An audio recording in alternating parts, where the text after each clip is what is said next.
안녕하세요. 주식경제 유토피아 주토피아에 오신 것을 환영합니다. 자, 오늘 2024년 1월 첫 번째 한국 증시 전망 예보 시작하겠습니다. 자, 이거를 이제 하는 이유에 대해서 처음 오신 분들 잘 모를 것 같아서 말씀드리면 그냥 이번 달에 어떤 여러분들이 투자를 할 때의 그런 마음가짐, 그리고 지금 오늘 할 이야기들에 대한 요약을 먼저 해드리는 거라고 생각하시면 돼요. 이 증시 전망 예보, 일기예보를 빗대어서요. 이런 것들이 이런 것들을 한번 보시면서 오늘 영상을 보시면 이해가 좀 더 빠를 거라고 저는 생각하거든요. 그래서 결과적으로는 여러분들 중에서 지금 부동산 PF 문제가 발생을 해서 굉장히 불안해 하시는 분들이 있을 거예요. 아, 이러다가 한국이 금융위기를 맞이하고 결국에는 진짜 주식시장이 너무나도 큰 폭락이 오지 않을까 이런 생각 하시는 분들이 있을 텐데, 물론 그 가능성은 충분히 있습니다. 그러나, 우리가 지금 이제 생각을 해야 될 거는 지금 국제적인 미국 금리의 변화, 국제적으로 글로벌 시장이 어떻게 변화하는지 이런 것들을 살펴봐야 돼요. 그런 것들을 살펴보고 한국의 금융위기가 크게 올 수 있는지 이런 것들을 조금 생각을 해야 된다는 거예요. 지금이 좀 두려울 수 있고 위기일 수 있어요. 제가 여러분들한테 2024년이 그렇게 녹록치 않을 거라고 얘기를 하는 이유는, 좋지만 시장이 좋을 거지만 녹록치 않을 거라고 얘기하는 이유는 결국에 변동성이 굉장히 클 가능성이 높기 때문에 그래요. 그러나 상반기에는 우리가 좋을 가능성이 높으니 매수로 접근하자. 이거는 제가 지금도 바뀌지 않았어요. 그래서 오늘 왜 시장이 상반기에 좋을 가능성이 높은지 그런 것들에 대해서 여러분들한테 좀 설명을 드리려고 하고요. 또 시장을 어떻게 접근해야 되는지 이런 것들을 여러분이 아시면 좋을 것 같습니다. 자, 처음 오신 분들은 잘 모르겠지만 한국 증시 전망 제가 2023년에 거의 다 맞췄거든요. 그래서 여러분들이 궁금하시면 한번 전망들 쭉 살펴보시고 구독하셔도 될 것 같고요. 저는 확률 높은 시장 전망을 여러분들께 전달합니다. 여러분들 구독 안 하면 나중에 무조건 후회합니다. 구독하는데 1초만 투자하자. 구독자 1000명까지 진짜 얼마 안 남았네요. 구독, 알림, 좋아요 누르시면 1000명 금방 달성할 것 같습니다. 900, 지금 78명, 어제 또 2명이 늘었습니다. 그래서 이제 진짜 22명 남았네. 그래서 꼭 구독, 좋아요, 알림 설정은 필수겠죠? 자, 그럼 한번 시작해 보도록 하죠. 자, 신년사에서 한는 총재가 부동산 PF 등 금융 불안에 철저히 대비할 것이라고 이야기합니다. 자, 우리 태형건설이 부도가 날 뻔했죠? 태형건설 여러분 유명하잖아. 태형 대시양 맞나? 그쵸? 그 브랜드 아파트잖아요, 나름. 그런데 이런 태형건설이 부도가 날 뻔한 거죠. 근데 이게 이제 워크아웃으로 마무리가 되어가는 분위기예요. 이게 워크아웃이 되는 것과 안 되는 것의 차이가 무엇인가요? 결국에 태형건설이 부도가 나게 된다면 회사가 공중분해되는 거예요. 그죠? 그러면 채권자는 어떻게? 그쵸? 그러니까 워크아웃을 함으로써 태형건설에 기회를 주는 겁니다. 이게 쉽게 설명드리면 우리가 IMF를 터졌을 때 IMF 국제금융기구 거기에서 우리에게 기회를 주는 것하고 똑같아요. 야, 태형건설 일단 워크아웃 신청해서 우리 받아들여 줄게. 그러니까 한마디로 너네 뭐 알아서 해. 구조조정을 하던, 구조조정을 한다는 게 인력 감축을 의미하는 거예요. 그러니까 이제 회사를 다니시는 분들이 잘리는 일이 이제 발생하는 거죠. 구조조정도 하고, 그리고 너네 자산도 좀 매각해. 그래서 빚 갚아. 이렇게 얘기하는 겁니다. 뭐 자산은 부동산 자산이 있을 수 있겠고요. 그리고 주식 자산이 있을 수 있습니다. 이거는 이제 감자를 할 수도 있다라는 얘기죠. 감자. 뭐 여러 가지 방법을 통해서 자금을 조달해서 일단은 최소한의 빚을 갚고 나머지는 이제 경제가 다시 좋아졌을 때, 부동산 경기가 다시 좋아졌을 때 너네가 이제 돈 벌면 갚아라. 뭐 이런 겁니다. 결과론적으로 회사가 망하진 않았으니 잘 해결은 된 거예요.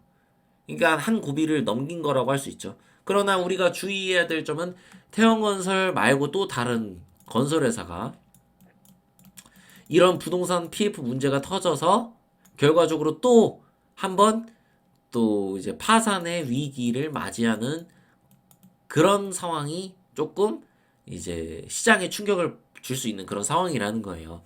여러분들 중국의 비구이한 사태도 터졌잖아요.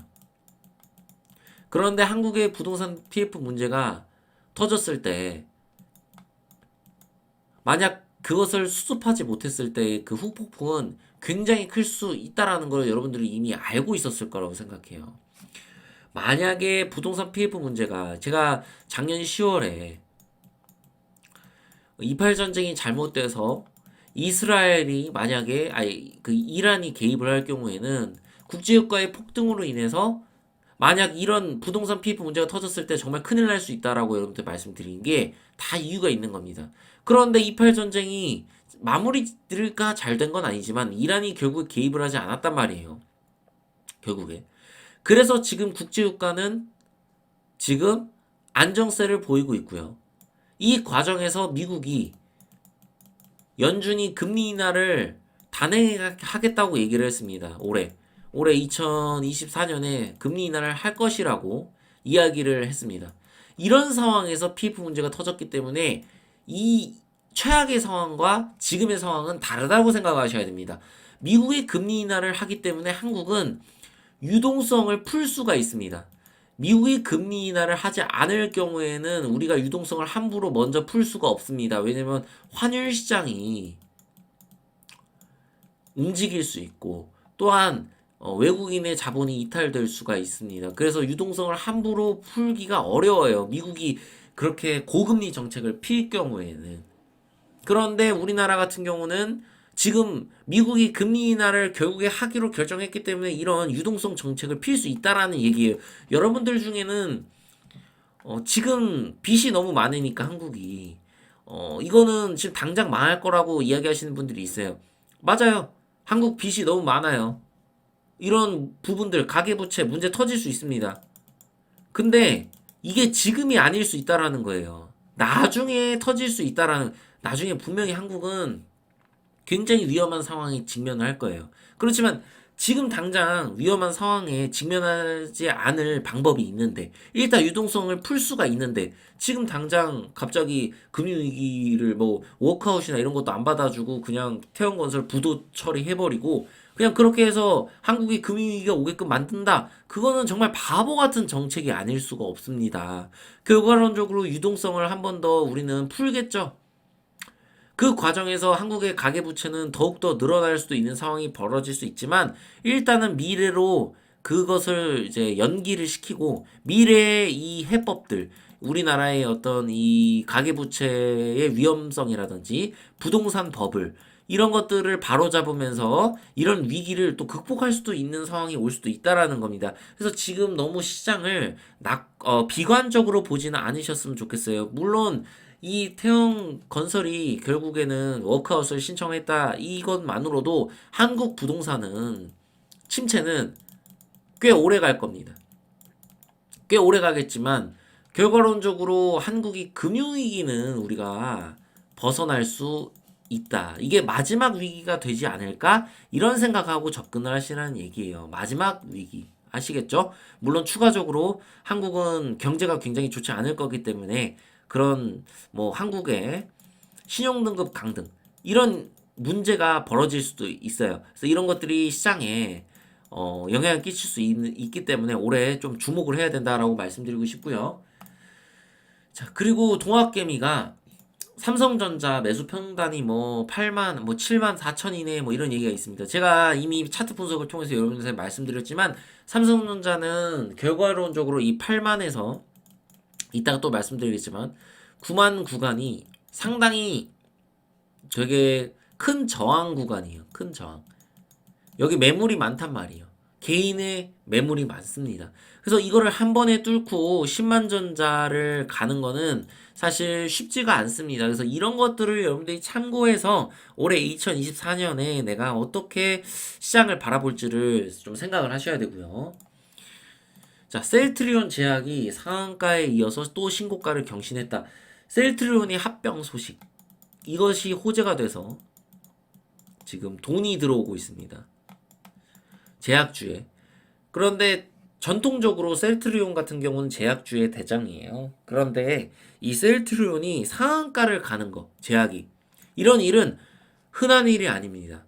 그래서 이런 흔한 일이 아닌 일이 일어났을 때 주목을 해야 되는 거예요. 아, 혹시라도 제약주가 혹은 바이오가 2023, 4년을 이끌 수도 있지 않을까.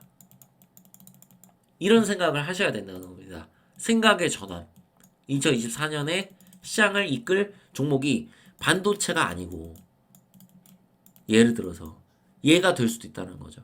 그렇다고 반도체가 뭐 가지 못할 것이다. 최종적으로 그게 아니라 상승률, 상승폭이나 아니면 전체적인 테마의 형성이 제약주의 바람이 불 수도 있겠다라고 우리가 좀 생각을 해볼 수 있다라는 거죠. 왜 그러냐면 제약주도 결국에는 성장주예요. 우리가 그동안 성장주 중에 주목을 받았던 종목이 로봇, 2차 전지, 그리고 반도체예요. AI 반도체죠. AI. 요건 이제 이렇게 세 개가 작년 시장을 주도했습니다. 사실상. 물론 여기에서 최고 주도한 종목은 2차 전지지만요. 대장은. 근데 올해는 제약주가 그 바톤을 이어받을 수도 있다라고 여러분들한테 그 가능성을 한번 말씀을 드리는 거예요. 그래서 차트 보면서 우리가 한번 요거를 이야기해 보도록 하죠. 자, 코스피 보시면 이미 고점을 돌파를 했죠?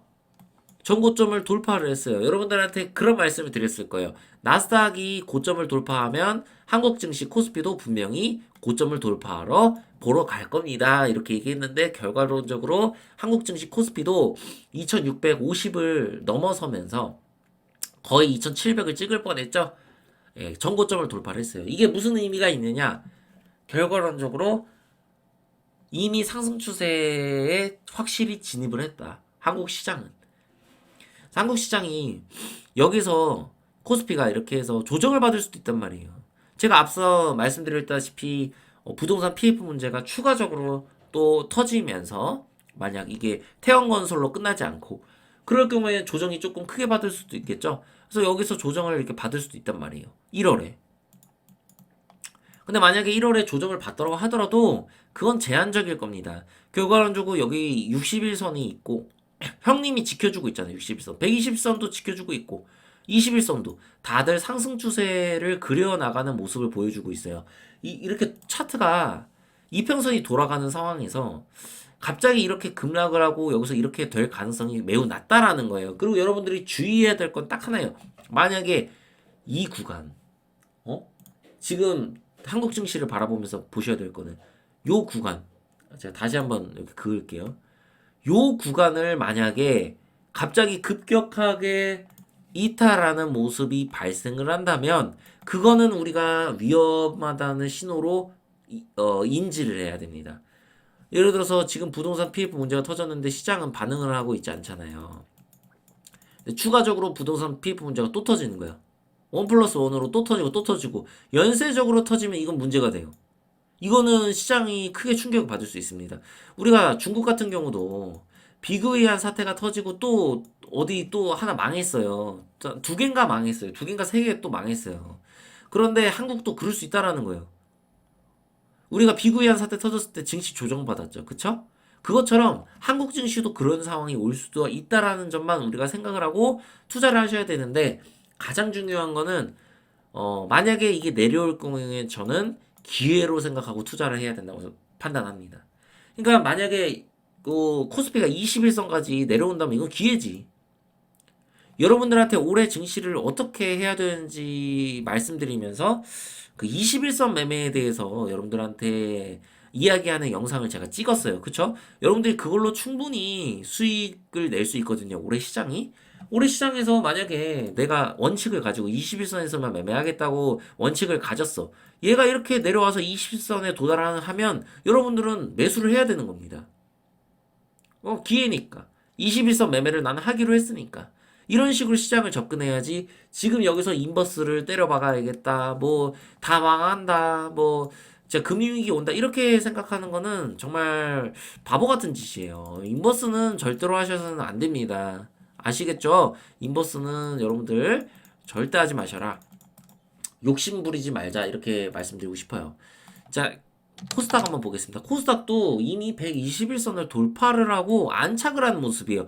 결과론적으로 얘가 내리더라도 이 21선을 크게 이탈하기는 어려울 거라고 생각합니다. 그래서 1월에 갑자기 뭐 조정이 나올 수도 있겠지만 그것은 일시적일 가능성이 높고 여러분들은 시장을 긍정적으로 보시고 상반기가 좋을 가능성이 높다라고 일단은 이해를 하시고 접근을 하셔야 됩니다. 예를 들어서 1월에 시장이 생각보다 좋지 않아서 이렇게 해서 떨어졌어. 그래서 2월에도 보니까 막 2월 초도 막 지지부진해. 그렇더라도 이런 구간이 만약에 온다면 저는 그게 기회라고 생각을 한다는 거예요. 그런데 과연 이런 조정의 기회를 줄까? 개인들이 싸게 살 수 있는 기회를 줄까? 저는 아니라고 봐요. 그래서 여러분들이 지금 시장을 어떤 종목을 내가 살까? 이런 것들을 고민해야 되는 시장이라는 점을 다시 한번 말씀드리고 싶고요. 그래서 주가가 설사 내리더라도 그건 기회다. 내리든 오르든 그거는 지금 구간에서는 크게 상관이 없다라고 말씀드리고 싶어요. 다만 여러분들이 제가 이제 시장에 대해서 말씀을 이제 삼성전자를 통해서 드릴 텐데 이거는 여러분들이 꼭 주의를 하셔야 됩니다. 제가 삼성전자가 8만 전자를 갈 거다. 8만에서 8만 5천 볼 수 있다라고 말씀을 드렸는데 이미 8만 전자를 1월 초인데 찍었어요, 이미. 그쵸? 뭐 7만 9천 얼마 500원인가? 이미 이거 8만 원 찍은 거죠. 그쵸?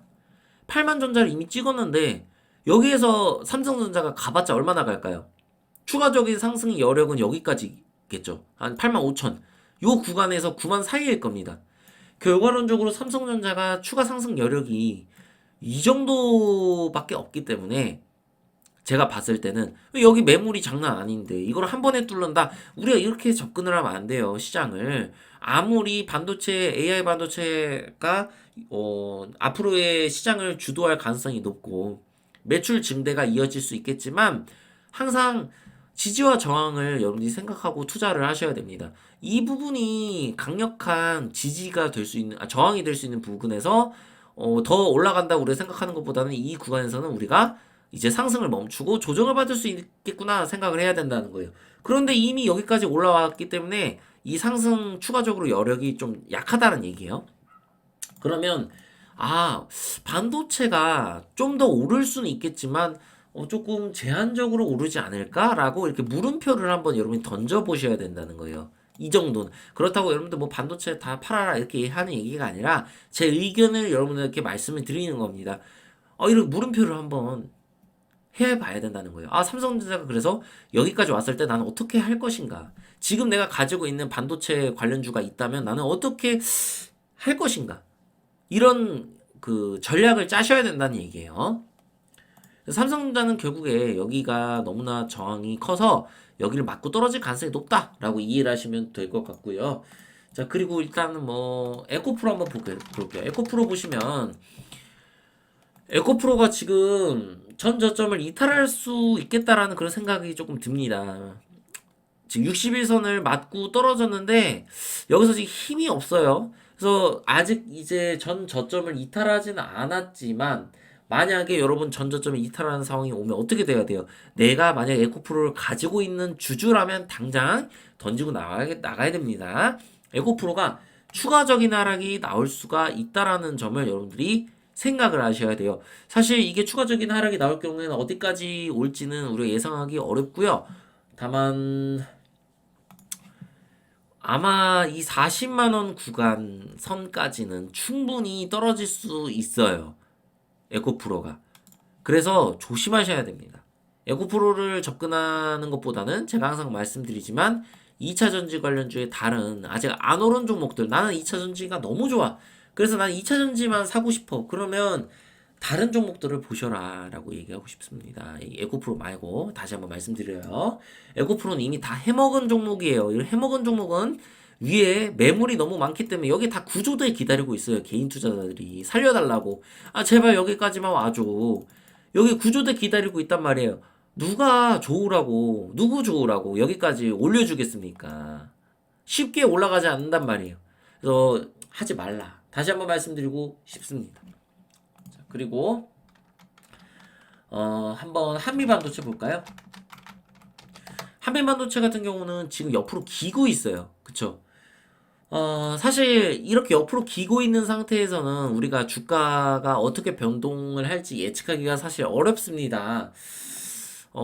한미반도체는 분명 이제 좋은 기업이고, 지금 엔비디아의 수혜주라고 할 수도 있겠죠. 실질적으로. 왜냐면 엔비디아가 결국에 삼성이나 한국 기업들에게 납품을 받고 서로 이제 그 협력 관계를 맺으면서 한미반도체 같은 경우도 수혜를 받을 수 있단 말이에요. 그러나 지금 일단 올라 있는 상태에서 추가적인 상승이 잘 나오지 않고 이렇게 옆으로 긴다라는 거 여기 좀 주의를 하셔야 됩니다. 너무 장기간 기고 있어요. 여기서 추세 전환이 만약에 아래로 나올 경우에는 여러분들은 바로 손절하고 나가야 돼요. 여기서 간단한 명료합니다. 121선을 만약에 이탈하는 상황이 벌어진다면 그냥 손절하고 다 나가야 돼요. 그러지 않으면 얘가 이제 손절을 안 하고 났을 때 뭐 예를 들어서 한미반도체가 이렇게 내렸다가 갑자기 이렇게 쭉 올라요. 그거는 내 게 아니에요. 그렇게 하면 어쩔 수 없는 거예요. 뭐 털렸다고 얘기할 수도 있는데 원칙을 여러분들이 지키셔야 돼요. 지금 이 한미반도체의 추세에서 이 추세를 전환하는 가장 강력한 신호는 121선을 이탈하는 것이에요. 그래서 이것을 지금 이 상황에서 이탈하는 경우에는 여러분들은 바로 도망가시는 게 확률 높은 그런 매매를 하시는 거예요. 한미반도체가 반대로 여기서 더 급등을 할 수도 있습니다. 그럴 경우에는 우리가 조금 따라 붙을 수도 있는데 저는 한미반도체에 굳이 집착을 할 필요가 있는가? 지금 저는 이런 생각이 조금 들어요. 솔직히 말해서 지금 저평가되어 있는 종목도 많고 반도체 관련주들은 12월에 굉장히 많이 올랐어요. 여러분이 생각하는 것보다 뭐 제주 반도체도 그렇고 그 다음에 네오셈 이런 이제 반도체 관련주들 갑자기 급등해가지고 엄청 올랐단 말이에요. 하나마이크론은 또 엄청 많이 오르지 않았나요? 하나마이크론도 이미 많이 올랐어요. 이런 상황에서 더 가는 게 올바른 것인가? 저는 약간 물음표를 던지고 싶다라는 거예요. 지금 제 기준에서는. 저 같으면 다른 섹터를 한번 주목을 해볼 것 같습니다. 이거를 좀 말씀드리고 싶었어요. 저는 이미 너무나 올라 있는데 과연 여기서 올라봤자 얼마나 오를까? 이런 거에 대한 이런 관점에서 생각을 해봐야 된다는 거죠. 뭐 그렇지만 반도체 관련주는 결과론적으로 앞으로 굉장히 좋을 가능성이 높아요. 예, 그래서 이런 점은 여러분들이 꼭 생각을 해 두셔야 되고. 자, 그래서 마지막으로 한번 셀트리온 한번 볼까요? 셀트리온. 자, 셀트리온 제약 같은 경우는 이미 상한가를 어제 갔어요. 이런 경우가 흔하지 않습니다. 왜냐면 셀트리온 제약이 시총이 크거든요. 이런 종목이 과거에도 상한가는 잘 안 가요. 이런 종목이 갑자기 상한가를 가는 경우는 흔한 경우가 아니에요. 그래서 여기에서 뭔가 우리가 수급이 들어왔는데 이 수급이 들어온 것들이 어떻게 이제 시세를 만들어 나갈 것인가 이런 것들을 좀 주목해 볼 필요가 있겠죠. 그 과정에서 제약주가 다시 한번 대장으로 이렇게 등극을 해서 우리나라의 시장을 이끌 수도 있지 않을까 이런 생각을 한번은 해봐야 된다는 이야기입니다. 그래서 여기까지 하고 마치도록 하고 1월에 정말 많은 이제 악재들이 터질 수 있겠지만 여러분들이 이 악재에 흔들리지 마시고 조정이 나왔을 때는 기회로 생각하는 게 지금 시장을 바라보는 올바른 관점이다라는 것을 다시 한번 말씀드리고 싶습니다. 구독과 좋아요, 알림 설정 부탁드리고요. 주식경제 유토피아 주토피아였습니다. 감사합니다.